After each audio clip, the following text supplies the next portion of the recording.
Good morning.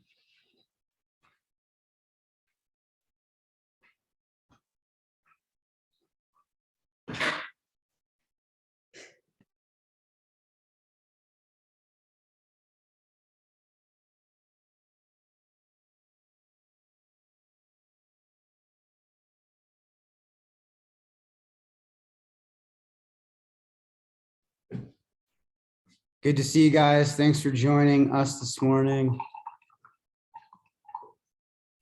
Looks like we got some people running a little late, but give it a minute or two.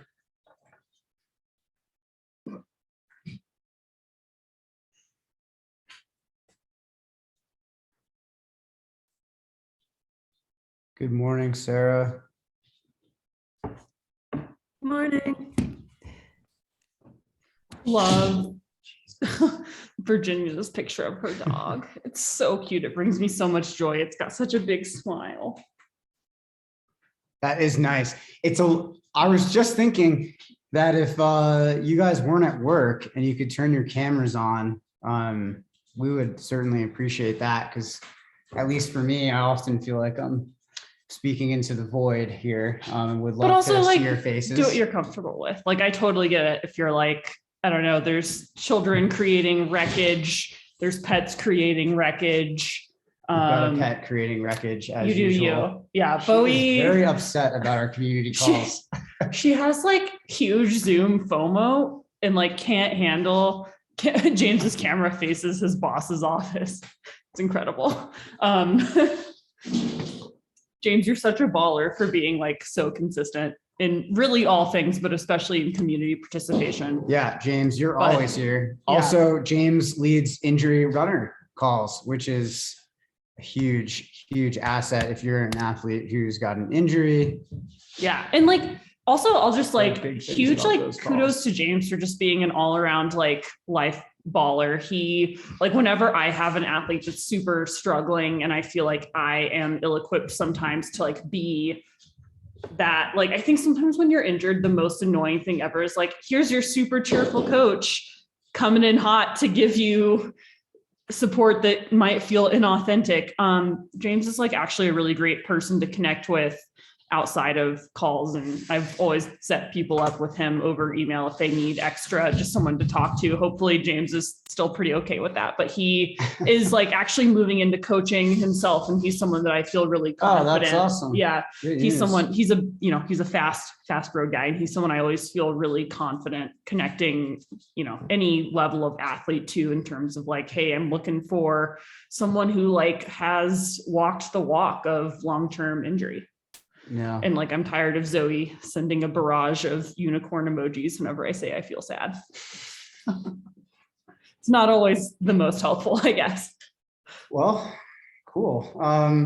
Yeah, Drew is Kristen should be here. Drew had a doctor's appointment. Drew did have a doctor's appointment. Shout out to people taking care of their physical health. I love it. Drew's doing such a good job with that. He's That's one of crushing his it. goals. I won't overshare too much about Drew. But yeah, good to see your guys. doctor at least once a year. Going for a like, this is just like bare minimum stuff. Go in and see a doctor at least once a year. See a doctor when you feel well, to avoid having to see a doctor when you're like, oh God, catastrophe is occurring. I feel like the same goes with those PT appointments. We're discussing a little something like that at home right now, and having that PT check-in every couple months, I think, can be really important for athletes. Totally. Especially if you're pushing your volume a little bit or working towards a big goal, just kind of having those like maintenance style appointments, even if you're not feeling like you've got an injury. Just go see a PT, and I'm sure they'll tell you something's tight and that you should work on it. Yeah, I like now that I work at Outside Inc., we have the health insurance that we mutually get through that. We get a pretty great coverage for PT appointments, and it's been life-changing as an athlete. Because I used to be in the boat of like, I was not going to talk to someone about it until I literally couldn't like walk anymore. And now I just have like a standing appointment to get dry needling and like physical, like manual manipulation. And that has just been huge. Like, just having like someone that I feel comfortable like not like doing preventative care with has been so huge. I can't, if anyone has the ability and privilege to invest in that level of everyone should vote for politicians who will make this like a thing. Health, everyone deserves this level. Everyone deserves the level of healthcare that elite athletes get is my vote for me 2024. Even elite athletes deserve to be able to. Yeah, and elite athletes deserve the level of healthcare. Yeah, which they oftentimes can't.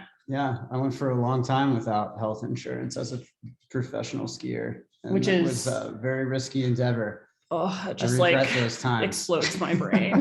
That makes my knees hurt. Just to poverty think level wages. Like, makes my knees it's hard to afford PT appointments. Oh my God. As a partner, I'm just like, I can't handle hearing from the before times. We've come so far. We've come so far. Sorry to cut you off, Kristen. What were you saying? No, I just said a professional skier without health insurance. Just hearing that makes my knees hurt. Right? Biden, where is your plan for coverage of professional skiers? We're high on the priority list, I'm sure, especially during a pandemic. Yeah, exactly. Well, yeah, cool. I know we definitely want to get into some of that COVID stuff today, a little bit left over from last week. We accidentally glossed over our COVID protocol topics.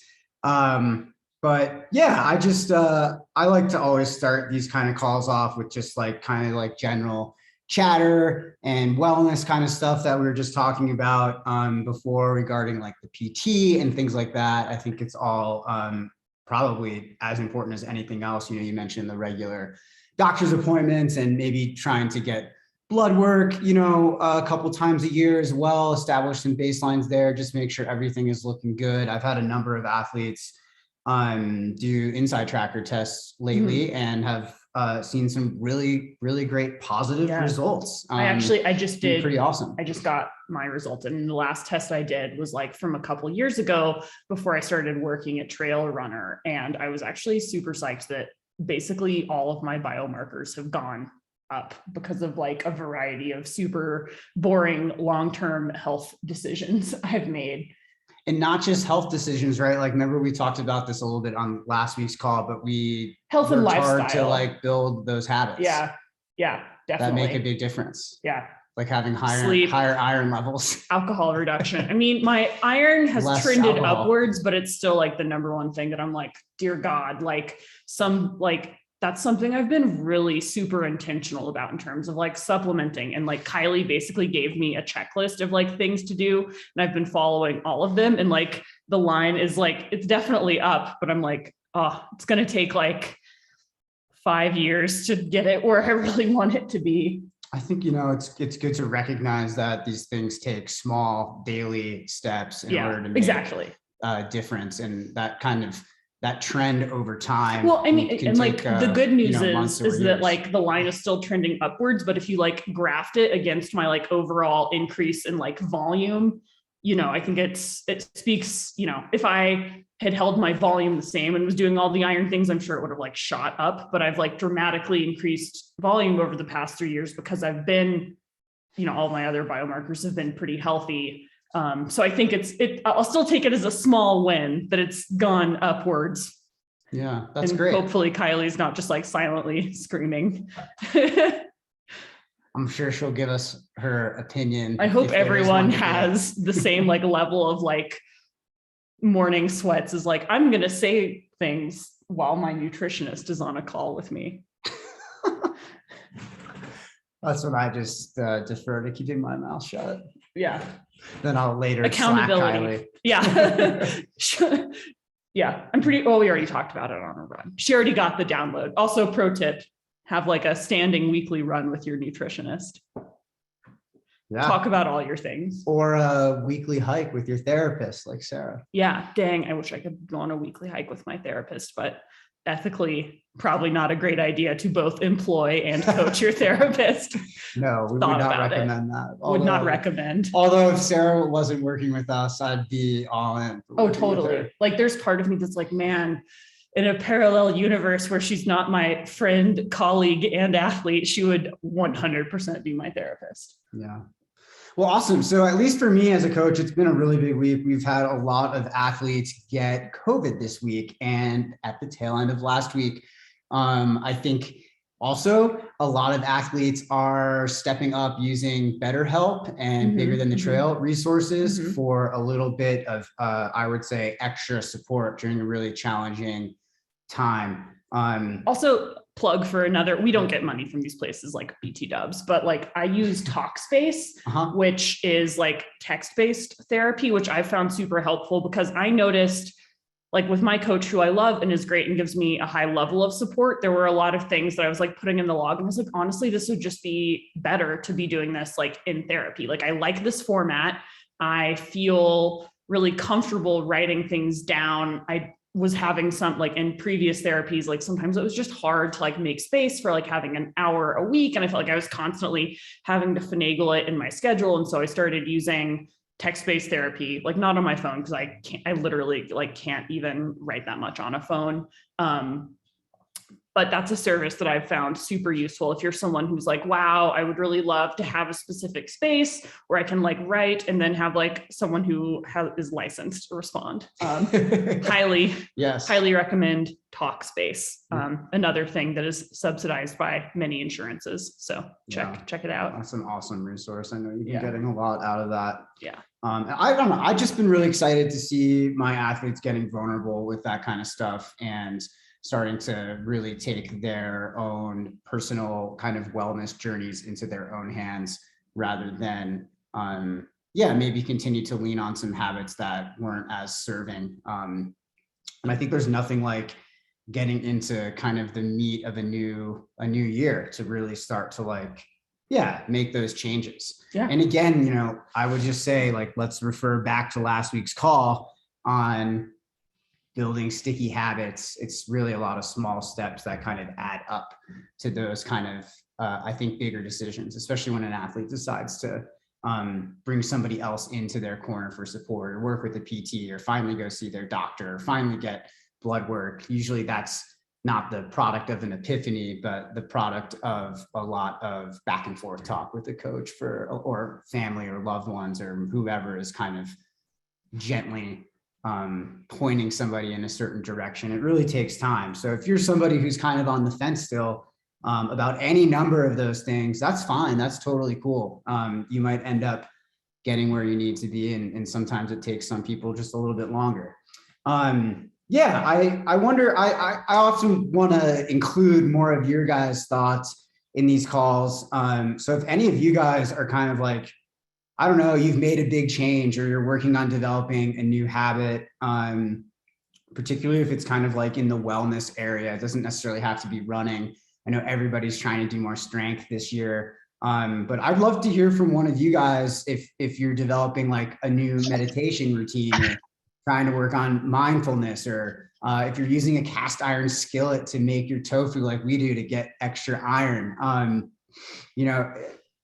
Feel free to use the chat box or, speak up. I think it's important for the team to kind of hear about some of these other, smaller changes that are going on kind of in the background. It could be really supportive to the community. Maybe we could have some of the other coaches just kind of start with a couple of things. Zoe? I've been meditating. I shared my new favorite meditation, the 10-minute body scan, on the Facebook page, if anyone's interested in checking that out. But it's like a really nice one. I love the lady's voice. I struggle sometimes to have an eternally compassionate relationship with my body. So really leaning into a style of meditation that helps me positively inhabit my physical self is helpful. So I've been doing that specific meditation like every day. How long is that meditation? Just 10 minutes. Yeah. Nice. It's pretty Perfect. easy. Good amount of time. Yeah. It's like a super accessible amount of, right? Like I think so many people, like they're like, oh, I want to start a meditation habit. Well, I'm going to meditate every day for 20 minutes or like half or an hour. And it's like, no, that's a lot. I like this one because it's super accessible. And, again, like even 1 minute of mindfulness can be super impactful. I'm also doing strength training, also doing stretching. Yeah, I've just made a lot of like habit changes. I love stretching. I remember I read Zoe was featured in Outside Magazine, and in her there's like a little bio thing about her, and it asks, so tell us the truth, do you really foam roll? And her answer is like, hell no. in the article. So proud And that was I mailed was to like, thousands oh of yeah, like Americans. that's good, a good example for our athletes, and I great mean, for her. okay, But at honesty least is you're a good honest example. about it. Like I have other, also there is mixed evidence on foam rolling, right? Like Totally. it's not like it's not like, do you eat enough? And I'm like, fuck that. Like science doesn't know. Like, yes, I eat enough, I sleep enough. And sometimes I think there's a lot to be said for like, don't try to do everything perfect. Try to do like 3 things pretty darn close to perfect. And then if you don't foam roll, like, Yeah. you know, 9 times out of 10, you'll be okay. And that 10th time, like, yeah, maybe you'll get a little injured. My point in bringing kinda this how it up goes. is that I think that it's great that you are introducing a little bit of stretching and some Yes. mindfulness into your days. Yes, And still not foam going really rolling. well. Still not foam rolling. That's But okay. So you're stretching. yeah. That's kind of equivalent Yeah. in a way. Yeah.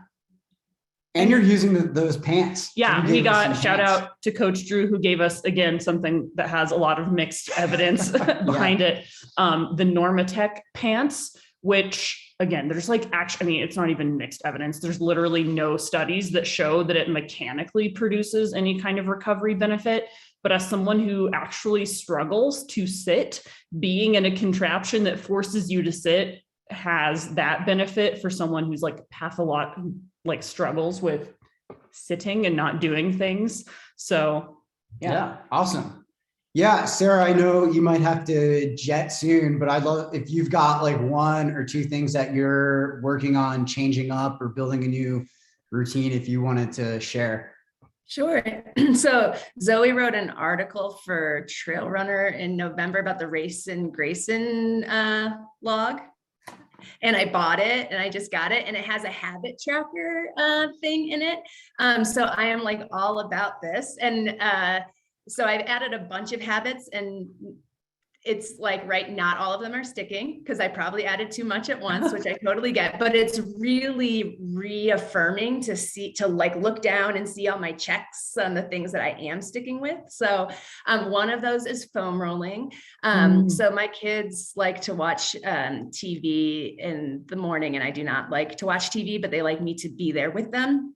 So I've integrated foam rolling during that time. So I'm like present for them, but also getting my foam rolling in. And then I'm working on my yoga teacher certification, because I think that'll be like a good thing for me to have as a therapist. And so that's, I'm trying, it's a 200-hour cert. And so I'm doing 30 minutes a day, working slowly towards that. wow, you're like a true Swiss Army human. Like all the licensing, all the coaching ability, she can do it all. That's great, Sarah. Heck yeah. Yeah, Kristen or Kylie, do you guys want to jump in?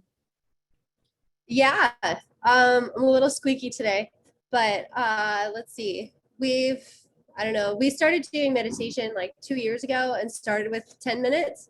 And we've been using the Sam Harris app forever since Nice. I started. Waking up app. The Waking Up app. Yeah. So Great we app. still use that. And now that there's like guest meditators. So there's like some new voices coming in, which is nice. But we try to do that, 10 minutes every day, because I agree with Zoe in the podcast you guys brought up last week about not rising to the level of your goals, but falling to the levels of your systems. And that's just like one have to do every day before Colin leaves for work. It's like, let's sit down, let's do this.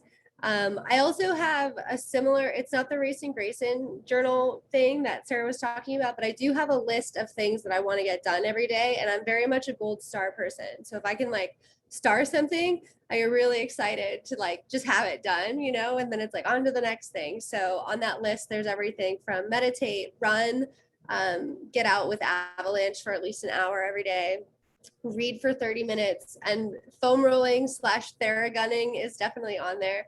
It is the one I am trying to be most consistent with, but for some reason, just 10 minutes a day for anything else seems easy, doable.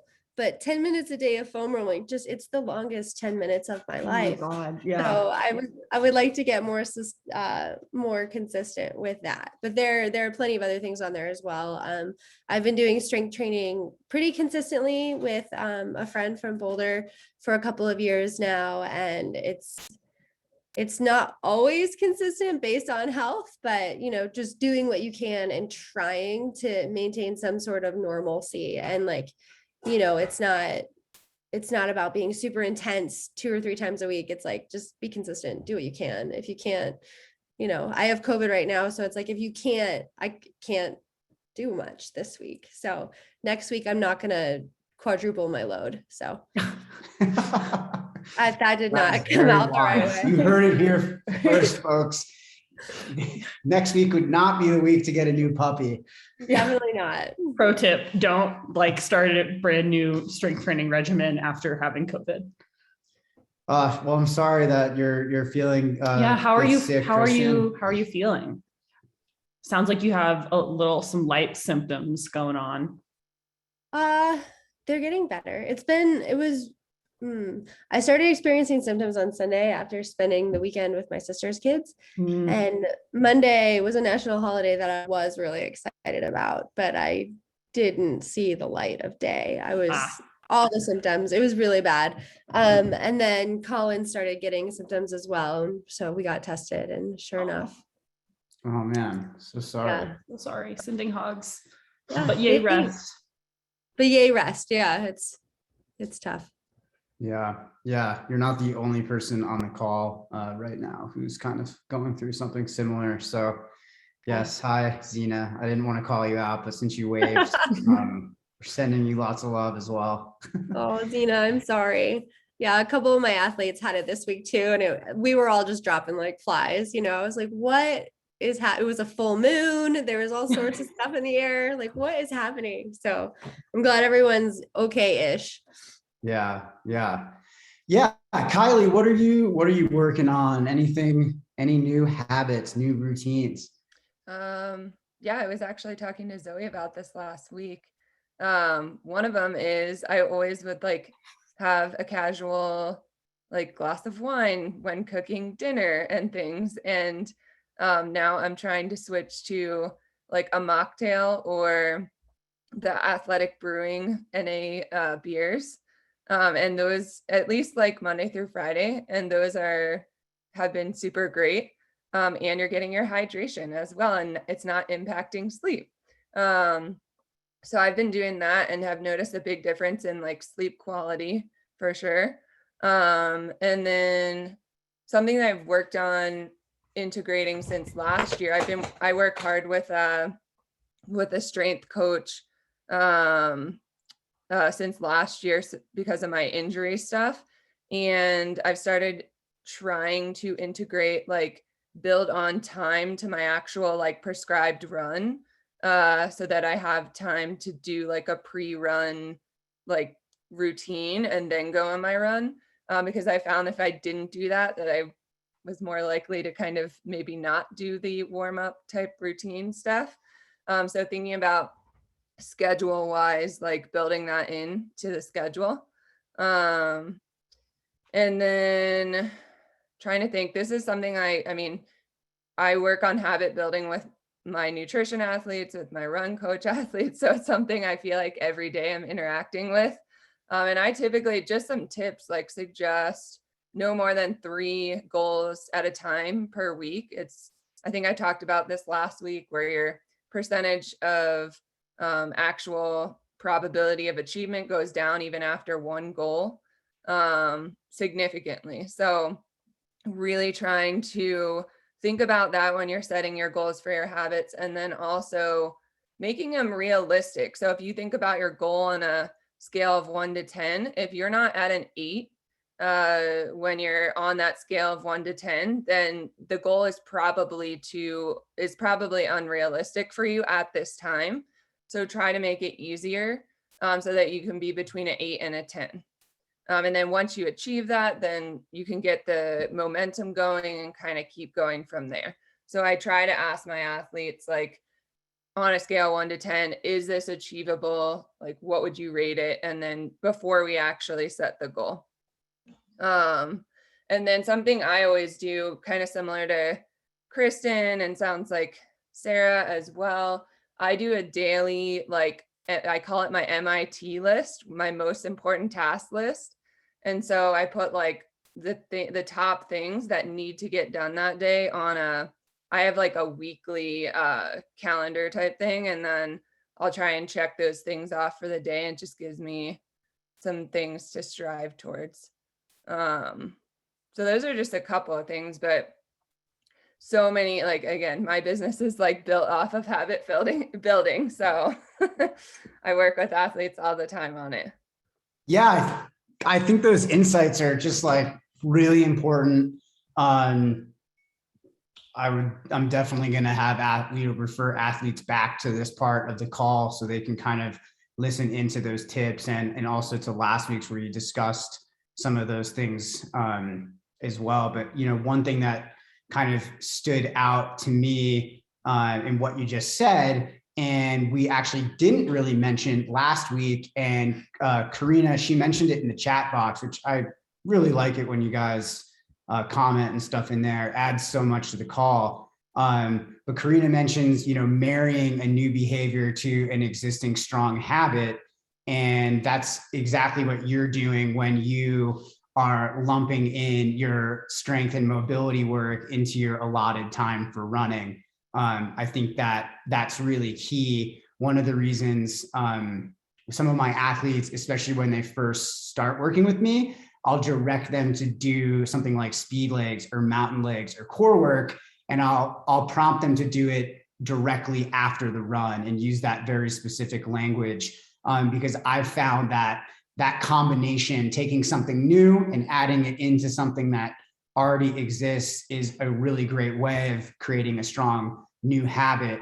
Often if we leave that stuff, and I know I'm the same way, during the pandemic, I did a great job of like doing my strength work in the PM hours well after my run, and getting in an extra bike ride and all of that. And post, kind of in these more ambiguous times where it's like, well, we're definitely still in a pandemic, but like people But there's no end in sight. we're not sure what's happening. I've noticed that some of those habits haven't been as sticky for me. So I've been doing the same thing that you do, Kylie, where like, you know, my run is at a certain time, and the first 15 minutes of that, I dedicate that to doing some light strength and mobility work that kind of primes me for the run. And then depending on how I'm feeling, and usually I cut my run 15 minutes short to keep that into that 90-minute time period that I kind of allot myself for that training. And then right afterwards, I do the 10 minutes of stretching and foam rolling. And I found that like my running habit is really strong. I never miss a day unless I'm sick, or, you know, basically that, like I don't normally get so fatigued that I have to miss a day, but I can easily miss those small things because my mind tends to shift very quickly to, you need to work now. You need to work now, or you need to eat now, or something else, some other kind of priority. So either working or eating. So like basically, you know, doing it before and then having that, cutting the run a little bit short so I can get that time in directly afterwards has been super helpful. That was really helpful for me over the summer when I needed to do more strength work, very specific to the races that I was doing and things like that. And I started to notice that I really needed to stretch and roll because all the elevation gain was making me really tight. So yeah, I guess that's an example too of a new routine that I'm constantly kind of refining and working on. But that like stretching habit and that mobility habit, and just allotting that into my run time, which I allot 90 minutes more or less for myself every day. And, you know, not being afraid to cut the run short in order to have the time to do the other little things that add up and keep me healthy over time. I think that is really critical. Yeah, we've introduced, I guess, like as partners or couple, whatever you want to call it, in our house, we used to watch like a lot of TV at night, particularly like for me, it's like just like a great way to just forget about the day and like really decompress. Yeah, because I think as supporters of people, these times are pretty stressful. So yeah, we've introduced a new routine. We started last week. It's called Analog Nights, where we listen to a record, we read books, no screens at all. Cell phones are off, they're silenced. It's just, Audiobooks are allowed. though. audiobooks are okay. But I've taken that as an opportunity to actually get away from audiobooks and read a real book, which is something that I haven't been doing in quite a Yeah. long time. I was really doing the audiobook thing for a while. Yeah. For the first time ever, I folded my laundry Yeah, the day that I did the laundry. analog. That has nights. literally never occurred.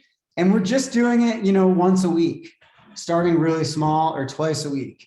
And I think we've already noticed that we're enjoying them and trying to do them more. It's kind of also made our TV time more intentional, which is pretty cool. Yeah, too. I was reading, he was a Brad Stolberg post about how like his rule for TV is like he will only turn on the TV if he knows exactly what he wants to watch, which was great because I feel like there were so many times we would be like, well, let's turn the TV on, and then we would like not actually really know what we wanted to watch and like end up, I don't know, scroll like basically the like tandem scrolling. And it wasn't like super quality, like we weren't necessarily enjoying whatever show or movie we were watching. And also I think we were like, oh, like it's technically time together, but like it's not really quality time. So now in allowing ourselves to have more quality alone time, we can have more quality together time. Yeah, I like that perspective. Yeah, Kristen, it's cool that you guys are already doing that. I never owned a TV until we moved into this new house. So it's having the TV is a very new experience, which we obviously maybe we got a little carried away with, but also I think that there's some great benefits to just like turning on Netflix and zoning out for a while too. Yeah. But everything within reason, right? Yeah. And everything with intention. Yeah, I like that, with intention. Like watch TV because you want to watch TV, not because it's like a default, like everything should be a decision, Yeah. I think. Well, cool. I don't know. Some people, you guys, I got the one mention from Karina about marrying habits, really like that. Are any of you guys working on developing a new habit or routine? I'd love to hear from a couple of the athletes before we move on to some COVID protocol stuff. I know it's been hard to participate in the past, but I would encourage you guys to speak up. Hi, Ellie. Ellie, what's your new habit? Zena, did you want to share something? Oh, I'm reading again. I did you. I've not read properly in 15 years. I used to read loads and loads and loads, and kids and life, and yeah. So I read for 30 minutes every day. I'm trying to stick to that, which has been really, really cool. Rediscovering written words again. I love that. Yeah, But there you go. that's amazing, Zena. Pardon? That's awesome. I'm so glad that you're reading again. That's amazing. Yeah, it's good fun. It's good fun. But we don't watch much TV anyway, because we lost, with being in Spain, we lost UK channels about 10 years ago. So we've always watched TV very intentionally, because if we want to watch it, we have to go find it and download it before we can watch it. So That makes the sense. kids have never really grown up with it. So cool. Yeah, we've got the chat box is very active now. Thank you guys. Caitlin mentions a daily gratitude journal. That's freaking great. I love that. And Rebecca mentions that she's doing Duolingo. It's not running related at all, but yeah, I mean, no, that's super cool. I think trying to learn a new language, again, we've mentioned time and time again that having hobbies outside of your training is just so important. So whether that's like engaging in learning a new language or whatever, like learning a new instrument or whatever it is, those things are really important. And often we need to fall back on those things as athletes in times of injury and things like that. So it's really important to have those, those other interests. Yeah. Allie's flossing her teeth. Well, we appreciate good dental Love hygiene. that. Nice work. And Morgan mentioned something too. Reading more 2 to 3 times a week for a few minutes in the morning with my coffee. I like that. I like the mindful morning approach. That's definitely something that I've been trying to work on, which is like not getting out of bed and immediately going and sitting in front of my computer, but having some more intention in what I do in the mornings. I think having that kind of that boundary and that routine is really, really healthy. Well, cool. Oh, we've got a couple questions about what people are reading out there. I just started on a recommendation from one of my athletes, time management, or 4,000 weeks time management for mortals. And I think it's a really amazing book. I tend to be like kind of a productivity nerd, and I'm like always really interested in reading other people's approaches to these kinds of things. And this book is kind of like different from a lot of other like time management, self-help adjacent stuff, in that it makes the argument that you should not do that. And I actually really enjoy it. And I would recommend it to everyone. Nice. That's amazing. And Sarah, my Canadian athlete, recommended it. Thank you, Sarah. Awesome. Well, great. Let's maybe we'll move on over to the COVID. Yeah, this is a big one. Yeah, it's really important. I'd like to get to it before we run out of time, and then maybe try to hit some of these training questions that I know you all have worked really hard in writing and sending our way, and we do appreciate that. Yeah, we have a number of athletes with COVID. And again, let's just destigmatize getting COVID at this point. I think this could be a very real thing. Don't for panic. all of us. I've definitely had some athletes like really, or like someone in their family will get COVID and they'll get really stressed. Don't stress. Like obviously do what you can to control the controllables and to not get COVID. That is the obvious, like, preventative stuff is important, but like if it happens, if you get COVID, most outcomes have been like fine. Yeah. Actually, for the most part, they have been, and I think that's great. Omicron is obviously a little less severe, particularly if you're not vaccinated. We would highly get the recommend fuck that. vaccinated is what I would say if you're an athlete. This has to be kid friendly. It does not. Get your children vaccinated also. Get the vaccine. It helps. That's what the numbers and the data are suggesting. But we do have some general guidelines if you end up getting sick. And that is 1, do not wait. Do not wait to let your coach know. I can't tell you how many times this happens that an athlete has gotten sick and they wait 5 or 6 or 7 days to tell a very busy coach that they're sick. That is completely unacceptable. Sorry to sound so harsh. I know that language maybe isn't always normal for me. Watch your language. But that's unacceptable. Same goes for if you get an injury. Same kind of deal. Text us, write it in your training log, send an email. These big wellness things are critical for and important for your longevity as just people in general, not just athletes. So please, the first step, let your coach know. The second thing is we've got to respond to that kind of diagnosis in a very strategic and smart way, especially if you're feeling a lot of symptoms. My general rule with athletes is to rest for that 5 to 7 day kind of quarantine window. That's kind of what the CDC is recommending. There is no reason to overdo it during that period of time, even if you're asymptomatic. We definitely really want to be careful. So this is kind of where the onus is on the athlete to really listen in to how they're feeling and then try to describe those symptoms to the coach.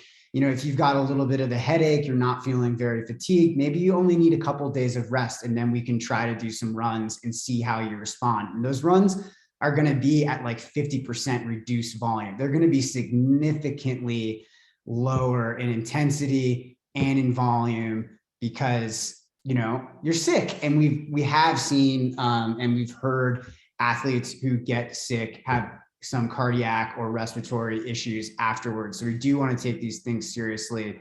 So that's kind of the first step, right? We're going to listen in, we're going to reflect, and then we're going to let our coach know what our symptoms are and how we're feeling. And that should be a daily process, not just one check-in, I've got COVID, and then, you don't check in daily.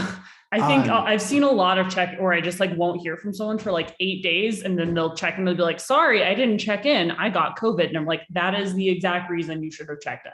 Yeah. Like, you don't check in just because you ran so that I can like high five you and tell you good job. You check in so that I can adjust the training to reflect what is going on in your life. Otherwise, there is no point to me. Yeah. So in general, we're going to take some days off. Mhm. Again, it could be much more specific to the actual athlete and what they're feeling. But if you're nervous about taking training days off, A, that's a sign for deeper reflection, and B, training through something like COVID can actually increase the likelihood of having persistent cardiac and or pulmonary symptoms afterwards. So like, you're actually delaying, A, it's not going to be productive training. B, you're going to be delaying your recovery time anyway. So like, rest, get ahead of things and rest. Yeah. And if you have any symptoms below the neck, that includes fever, chest congestion, shortness of breath, coughing, fatigue, do not run. Yeah. I would definitely recommend stretching that rest period out, past 5 days, past the quarantine. Yeah. I usually recommend wait till you feel 100% and then run the next day.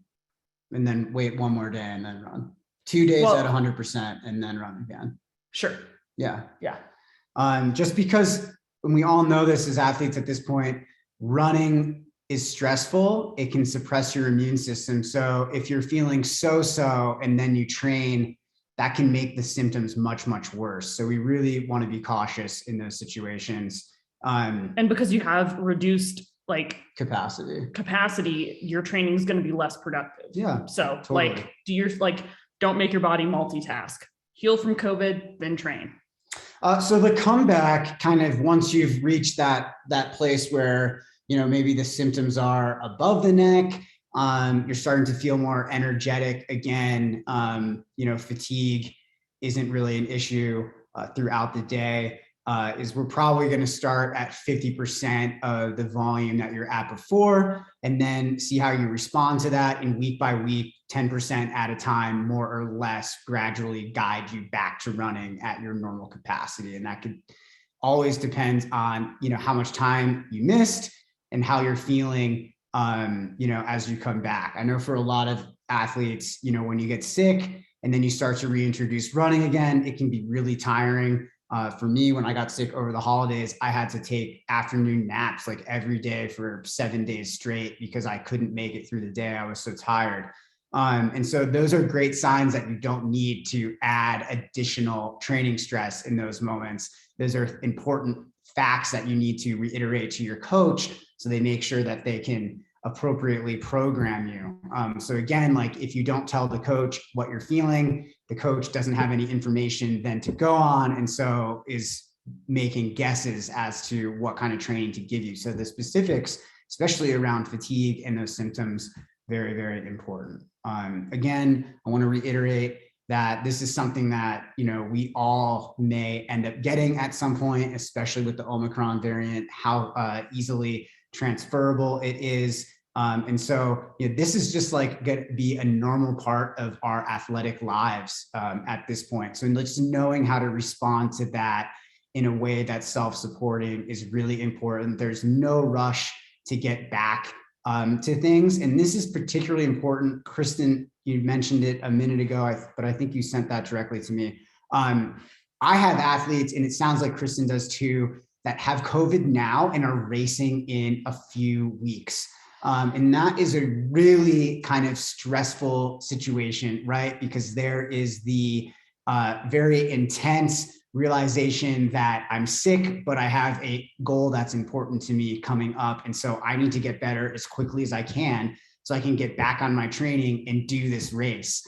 I would caution everybody against that rushing back feeling, just because we have, and I don't want to scare anybody, but as Zoe mentioned, the training can make the symptoms worse. And it can make them more persistent or last longer. I haven't seen this with any of my athletes yet, but I know some of the other coaches have mentioned that they have seen this. Thank you. Yeah, thanks, Kylie. I've had an athlete quit Right. because they So had persistent COVID symptoms, there- stopped running entirely. So like, again, that is not like, that is one out of many people, but you can be a fit, healthy runner. And if you don't take the proper precautions, you can really shortchange yourself productive, healthy training. Yeah. So really, we just want to be extra careful with this kind of stuff. Again, there's no excuse for not talking to your coach about this or checking in daily. And if while you you're are sick. experiencing prolonged symptoms or symptoms that start to border on the edge of like, yeah, this is, like when in doubt, like get in touch with your doctor. Absolutely. And you definitely want to have a doctor involved. I've had a couple athletes who have been speaking with their doctor in the comeback process. I know a few of Kylie's athletes have also been reaching out to their doctors. I think that's very important. We're coaches, we're not doctors. Again, if you go see a doctor, I'm going to 110% of the time default to what your doctor tells you because they're a doctor and I'm a running coach. So very, very important, guys. Cover your bases, just like with anything else. If you've got a little bit of, IT band syndrome or whatever it is, you develop a protocol with your PT to get back to health, and your coach supports you in completing the daily routines and habits that lead you back to being successful and then help you get to running again. It's the same situation even with COVID. You want to talk to your doctor, especially if those symptoms are severe. We really want to take that kind of stuff seriously. I would actually add to consider, the specialists as well. Like 2 of my athletes have seen cardiologists because they were having heart issues. And so it's not that like a regular family doctor can't help with that, but consider your specialist as well. And that goes for anything. I have athletes that I really recommend they see an endocrinologist because the family doc, it's just not their specialty area, and that athlete needs additional support. So keeping in mind the specialist component too. Yeah, absolutely, Kylie. I think in those specific instances, that was the correct recommendation for those athletes based on the symptoms that they were having. And again, if those athletes or any other athletes have a race coming up and you're feeling the pressure, and that might be leading to, maybe lower level decision making that doesn't take into account your long-term health. We definitely want to try to build awareness around that, pump the brakes a little bit. It's better to show Yeah. up 100% healthy than 100% prepared. I would agree. And I think that sometimes in this case, extra rest and making sure that you get to that race feeling really, really healthy, or even just backing off of that race. And then, leveling up on the training that you did in another training block to prepare you for a different event. There are so many races out there and so many opportunities to celebrate the hard work that you're doing that it's just not worth it for any one event to risk your long-term health.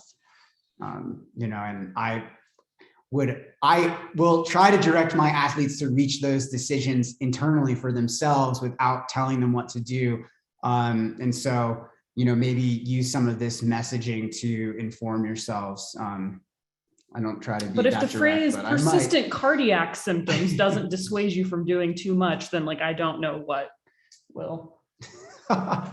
On the opposite end Again, of the not the spectrum, norm, but Yeah. yeah, Drew, on the opposite Coach end of the Drew? spectrum there too, there will be some of you who are vaccinated, boosted, who will get COVID, who may not experience any symptoms at all. And it's very okay to run, but be mindful of your community, be mindful of people who you are around, and do your best to not, perpetuate the spread of COVID.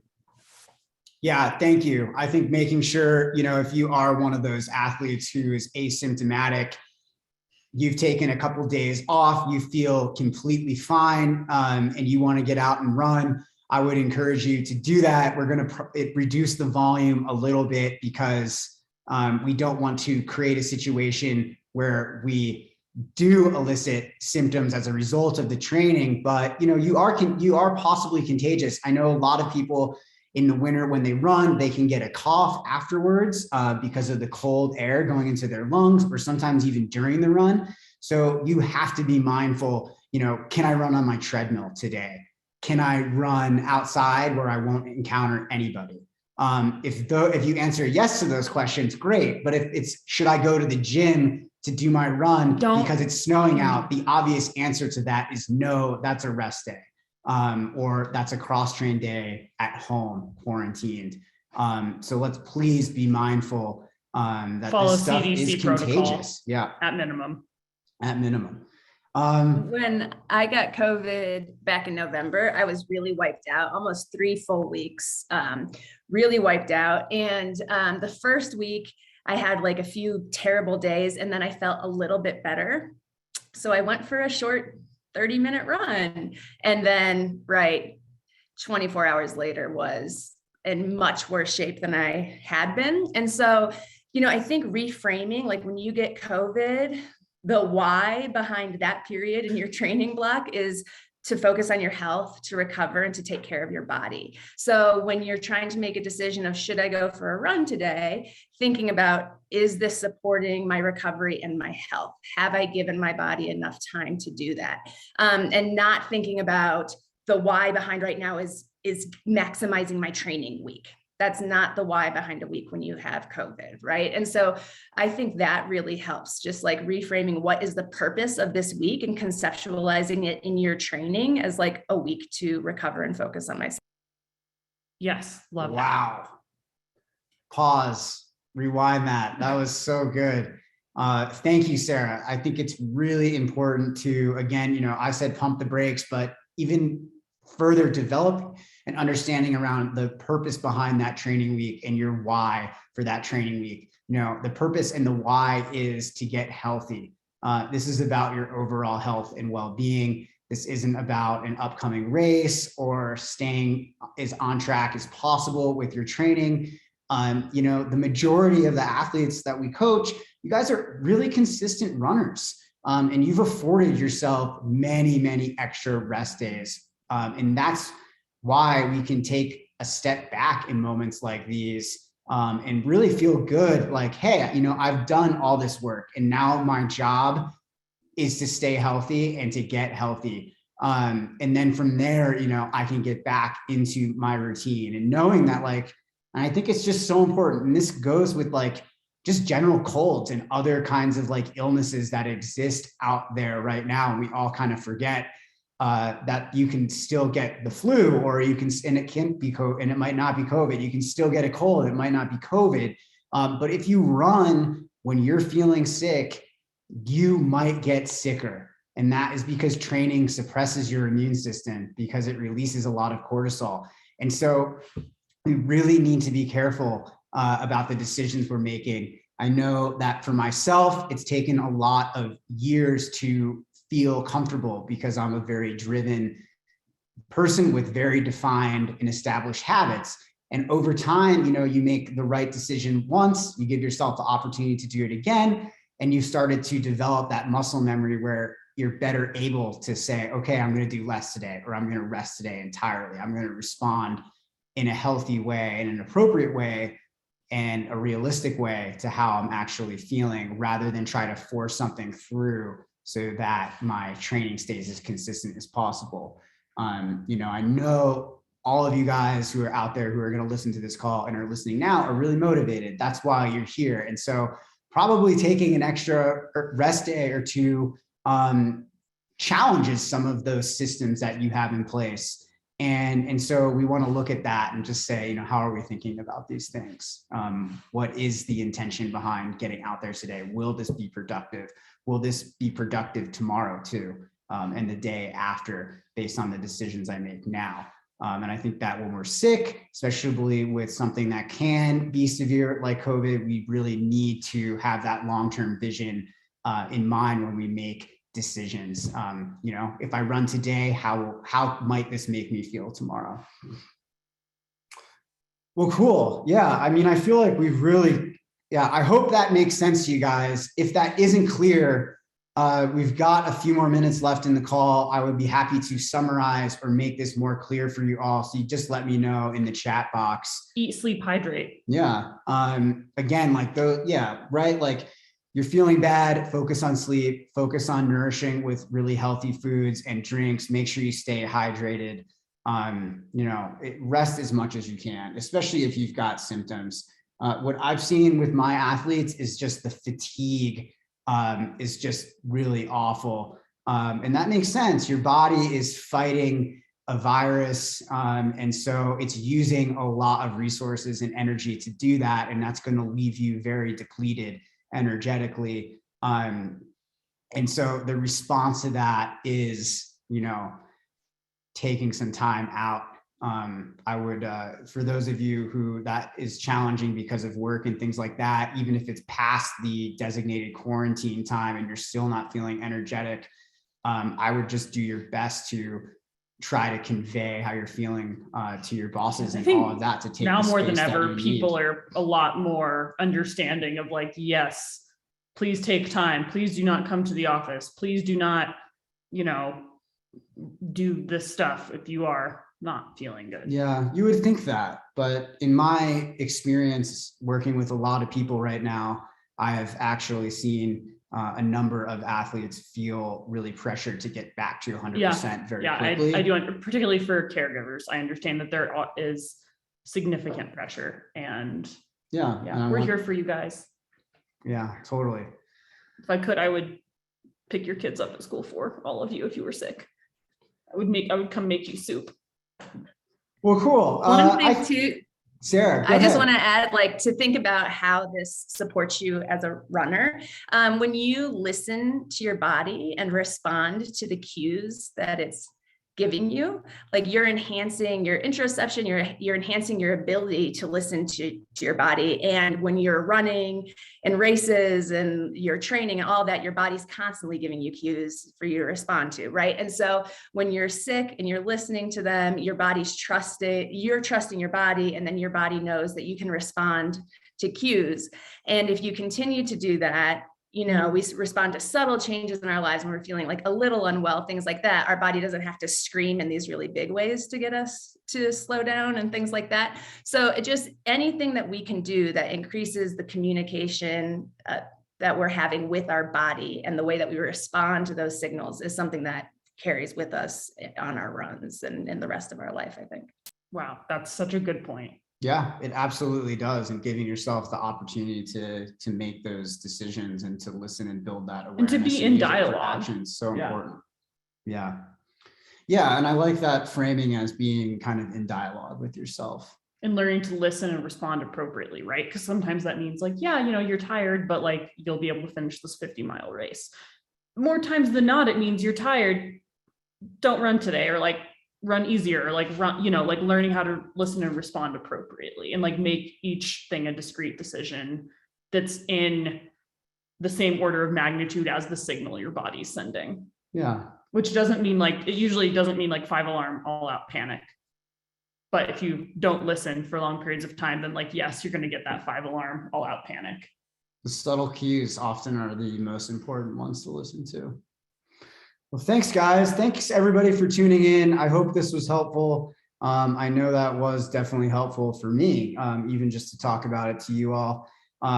We will be back with, we're going to do training questions next week. We've definitely, we haven't gotten to them the last 2 weeks in a row. More pressing and important topics, I would say, than just running. Yeah, we've seen a lot of COVID. Yeah, so be healthy. Stay safe, please. We wish you guys all the best, and we'll be back on next Friday. Have a good weekend.